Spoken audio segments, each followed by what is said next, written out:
Assalamualaikum warahmatullahi wabarakatuh. Alhamdulillahirabbil alamin wa bihi nasta'in wa ala umuri dunya waddin. Wassalatu wassalamu ala asrofil anbiya'i wal mursalin. Amma ba'du. Yang terhormat kepada Bapak dosen Rizky Abdullah MPD, yang kami semogakan agar beliau diberikan panjang umur, kesehatan, dan umur yang barokah. Dan tidak ketinggalan pula kepada rekan-rekan mahasiswa, mahasiswi STIPN yang kami cintai. Langsung saja, kami dari kelompok 4 akan membawakan implementasi dan institusionalisasi kebijakan dan regulasi. Sebelumnya kami akan memperkenalkan diri. Saya sebagai moderator Irfan Maulana, dan yang kedua Aminur Rahman sebagai penyaji 1, dan yang ketiga Fadlun Amaliyah sebagai penyaji 2, dan yang terakhir Melati Anissa sebagai notulen. Marilah kita buka presentasi ini dengan bacaan basmalah di rumah masing-masing. Bismillahirrahmanirrahim. Selanjutnya saya akan membawakan tentang sejarah pembelajaran berbasis komputer. Sejarah pembelajaran berbasis komputer. Pemanfaatan komputer dalam bidang pendidikan, khususnya dalam pembelajaran, sebenarnya merupakan mata rantai dan sejarah teknologi pembelajaran. Sejarah teknologi pembelajaran ini sendiri merupakan kreasi berbagai ahli dalam bidang terkait, yang pada dasarnya ingin berupaya dalam mewujudkan ide-ide praktis dalam menerapkan prinsip didaktik, yaitu pembelajaran yang menekankan perbedaan individual, baik dengan kemampuan maupun dengan kecepatan. Perwujudan ide-ide praktis itu juga sejalan dengan teori-teori belajar yang dikembangkan oleh para ahli psikolog, yakni dengan berkembangnya teori belajar dari aliran tingkah laku dan teori-teori kognitif, terutama yang menggunakan model pemrosesan informasi. Sejarah pembelajaran berbasis komputer dimulai dari munculnya ide-ide untuk menciptakan perangkat teknologi terapan yang memungkinkan seorang melakukan proses belajar secara individual dengan menerapkan prinsip-prinsip didaktik metodik tersebut. Dalam sejarah teknologi pembelajaran, kita menemukan bahwa karya Sidney L. Presley 1960 untuk menciptakan mesin mengajar atau teknik mesin bisa dicatat sebagai pelopor dalam pemanfaatan teknologi dalam pembelajaran. Pada tahun 1964, seorang ahli psikologi dari aliran behaviorisme yang ternama B.F. Skinner menciptakan pembelajaran terprogram. Sistem pembelajaran terprogram memungkinkan interaksi siswa dengan siswa dan interaksi siswa dengan guru yang dilakukan secara langsung, tetapi melalui program yang bisa terbentuk tulisan, rekaman, video, film, mesin mengajar, dan sebagainya. Prinsip yang digunakan sejalan dengan prinsip belajar yang dikembangkannya, yaitu conditional operand, adalah siswa belajar melalui serangkaian stimulus respon, dan dalam program ini respon dari suatu stimulus.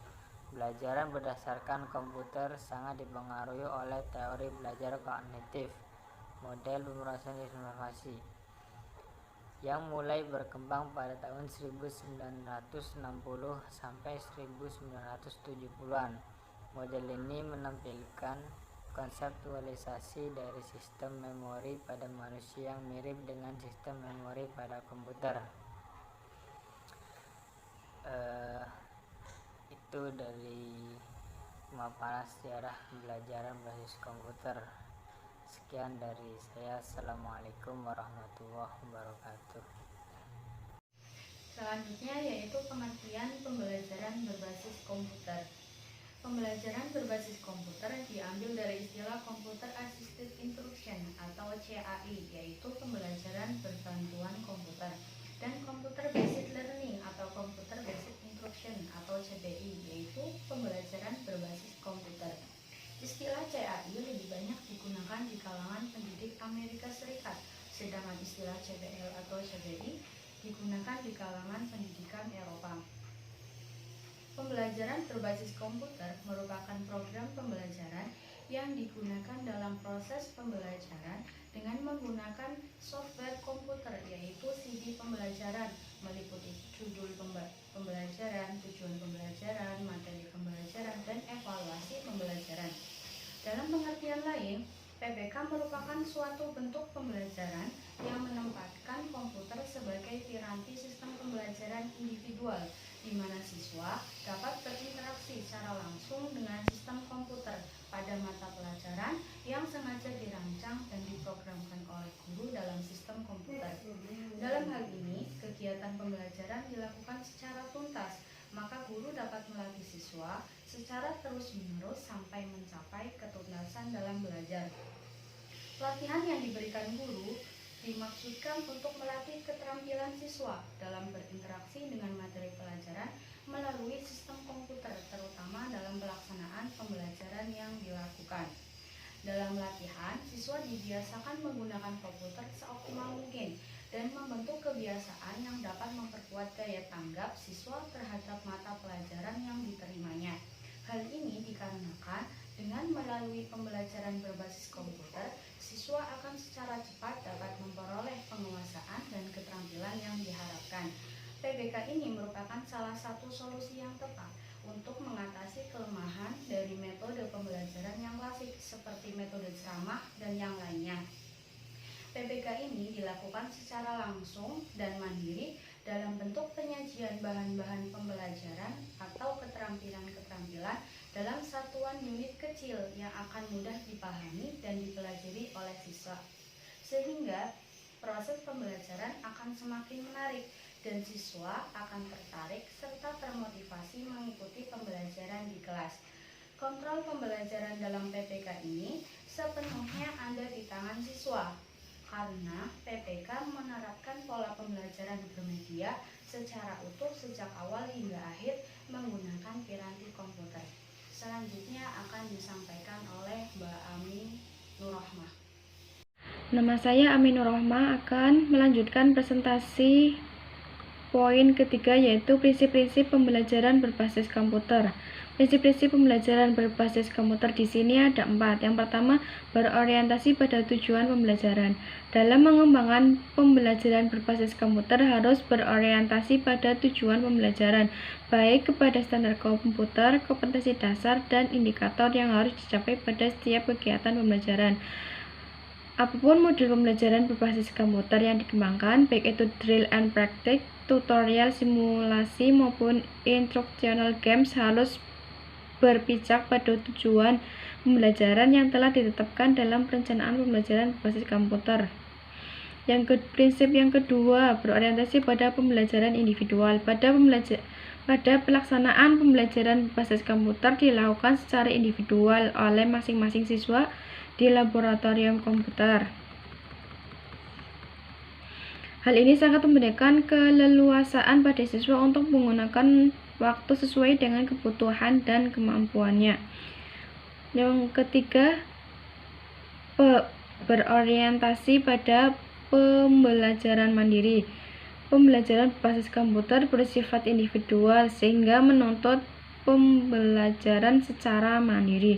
Dalam pelaksanaan pembelajaran berbasis komputer dilakukan secara mandiri, di mana guru hanya berperan sebagai fasilitator dan mediator. Semua pengalaman belajar dikemas dalam program pembelajaran berbasis komputer atau bahkan di rumah sekalipun bila merasa belum puas di sekolah. Yang keempat, berorientasi pada pembelajaran tuntas. Keunggulan pembelajaran berbasis komputer adalah penerapan prinsip belajar tuntas atau mastery learning dalam pelaksanaan Dalam pelaksanaan pembelajaran berbasis komputer, semua siswa harus dapat menyelesaikan semua pengalaman belajar yang dikemas dalam program pembelajaran berbasis komputer, baik itu berupa pemahaman materi dan tugas mengerjakan tes atau evaluasi yang harus diselesaikan dengan benar. Bila siswa salah dalam mengerjakan soal-soal latihan, maka komputer akan memberikan feedback bahwa jawabannya salah, sehingga siswa harus kembali pada urutan materi yang belum dipahaminya. Setelah itu, siswa dapat kembali ke soal latihan tadi dikerjakan dengan benar atau pada akhirnya program selalu ditampil skor atau nilai akhir bila belum mencapai KKM atau batas kelulusan. Maka siswa tidak dapat keluar program, melainkan harus mengulang dari awal dengan menekan tombol kembali, mengulang tombol kembali. Oleh karena itu, siswa akan menguasai materi pembelajaran secara utuh atau tuntas, hanya waktu yang berbeda dan menyelesaikannya. Sekian dari saya lanjutkan ke pemateri selanjutnya. Assalamualaikum warahmatullahi wabarakatuh. Bapak dosen yang saya hormati dan teman-teman mahasiswa dan mahasiswi, saya akan mempresentasikan, saya dari kelompok 4 akan melanjutkan presentasi dari kelompok 4. Pembahasannya teknologi terpadu. Ini pembahasan yang terakhir ya. Teknologi terpadu merupakan cara untuk memproduksi dan menyampaikan bahan dengan memadukan beberapa jenis media yang dikendalikan komputer, atau perpaduan antara jenis media di bawah kendali sebuah komputer. Perangkat lunak dan teknologi terpadu ini dapat berupa disket video, program jaringan, serta informasi digital. Keistimewaan yang dimiliki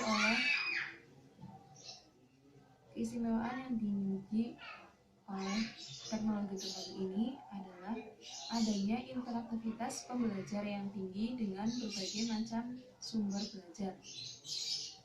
Karakteristik teknologi terpadu ini ada 5 macam. Yang pertama, dapat digunakan secara acak, dapat digunakan dengan keinginan si pembelajar. Gagasan yang disajikan secara realistik, relevan dengan kondisi si pembelajar.